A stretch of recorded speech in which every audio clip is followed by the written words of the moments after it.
शंकराचार्य विराजिता कालभैरवाष्टकम् देवराज सेव्यमान पावनांघ्रिपङ्कजम् व्यालयज्ञसूत्रमिन्दुशेखरम् कृपाकरम् नारदादियोगी वृन्दवन्दितम् दिगम्बरम् काशिकापुरादिनाथ कालभैरवम् भजे काशिकापुरादिनाथ कालभैरवम् भजे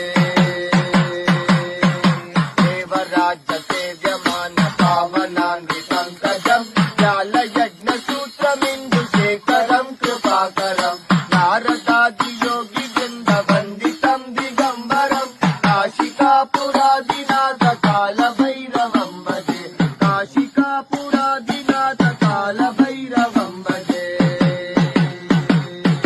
भानुकोटिभास्वरम् भवाब्धितारकम् परम् नीलकण्ठमित्तिदार्पदायकम् त्रिलोचनम् कालकालमम्बुजाक्षमक्षशूलमक्षरम् काशिकापुरादिनाथ कालभैरव